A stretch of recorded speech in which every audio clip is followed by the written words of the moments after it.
আসসালামু আলাইকুম। সাদিয়া কুকিং হাউজে সবাইকে স্বাগতম।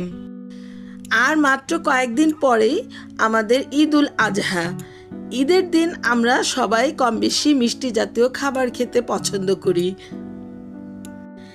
ঈদ উৎসবে আমাদের কিন্তু সেমাই খেতেই হবে। সেমাই না রান্না করলে কিন্তু ভালোই লাগে না। তাই এই ঈদকে সামনে রেখে আপনাদের সাথে আমি চুটকি সেমাই রেসিপিটি শেয়ার করলাম। এখানে 2 কাপ পরিমাণ চুটকি সেমাই নিয়ে নিলাম। এই চুটকি সেমাইটা আমার ঘরে তৈরি করা। এই চুটকি সেমাইটা বাজারেও কিনতে পাওয়া যায়। যে কোনো ডিপার্টমেন্টাল শপ থেকেও আপনারা নিয়ে নিতে পারেন। তো প্রথমে রান্নার জন্য চুলায় একটা হাঁড়ি বসালাম। হাঁড়ির মধ্যে পরিমাণ মতো পানি নিয়ে নিলাম।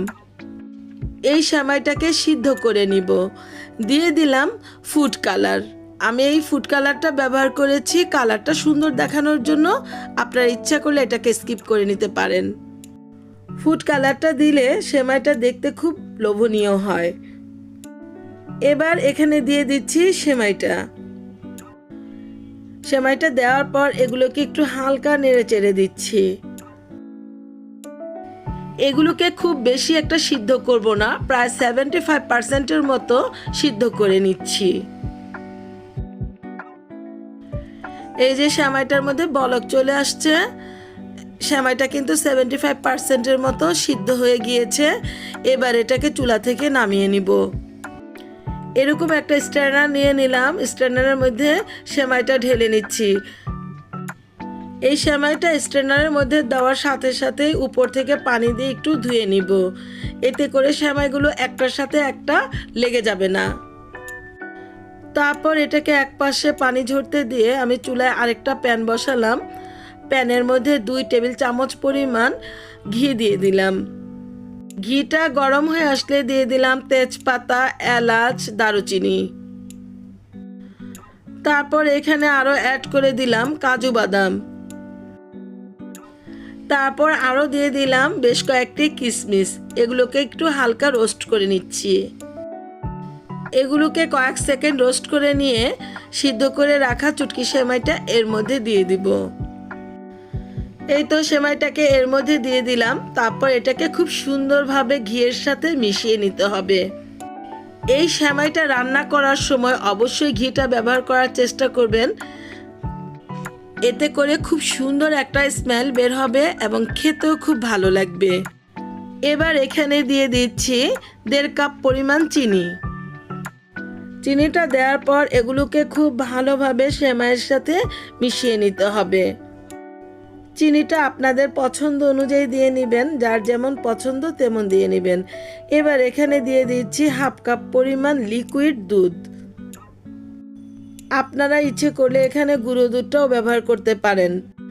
সেমাইটা 75%-এর মতো সিদ্ধ করে নিয়েছি, কাজে আমি এখানে লিকুইড দুধ দিয়ে দিলাম। তারপর নেড়েচেড়ে এটাকে 10 মিনিট ঢাকনা দিয়ে ঢেকে রেখে দিলাম মাঝারি আঁচে। এই তো 10 মিনিট পর ফিরে আসলাম। ঢাকনা খুলে এগুলোকে বেশ ভালোভাবে নেড়েচেড়ে দিচ্ছি। চিনির ভিতরে রসটা, দুধটা এগুলো সব শুকিয়ে গিয়েছে। আরও শুকানোর জন্য 5 মিনিট ঢাকনা দিয়ে ঢেকে রেখে দেব। চুটকি সেমাইটা ঠিক জর্দা যেমন রান্না করে ওভাবেই দমে রেখে দিতে হবে। এই তো 5 মিনিট পর ফিরে আসলাম।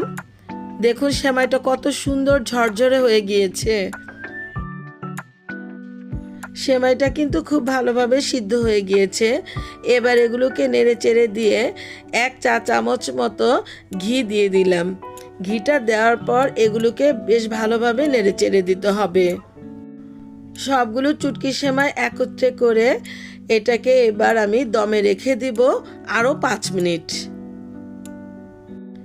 5 মিনিট দমে রাখার পর ফিরে আসলাম। এই যে দেখুন সেমাইটা সম্পূর্ণরূপে তৈরি হয়ে গেল। আমি এটা আপনাদেরকে পরিবেশন করে দেখাচ্ছি। আমার এই চুটকি সেমাই রেসিপিটা যদি আপনাদের কাছে এতটুকু ভালো লেগে থাকে তাহলে আপনারা আমাকে লাইক, শেয়ার, কমেন্টস এবং সাবস্ক্রাইব করতে ভুলবেন না প্লিজ। আর যারা আমাকে সাবস্ক্রাইব করেছেন তাদেরকে অসংখ্য অসংখ্য ধন্যবাদ। আর এরকম একটা সেমাইয়ের রেসিপি যদি ঈদের দিন পরিবারের সবাইকে খাওয়ানো যায় তাহলে কিন্তু সবাই খুব মজা পাবে। তো আজকের মতো এখানে রাখছি, আবার হাজির হব অন্য কোনো সময়ে অন্য কোনো রেসিপি নিয়ে। আল্লাহ হাফেজ।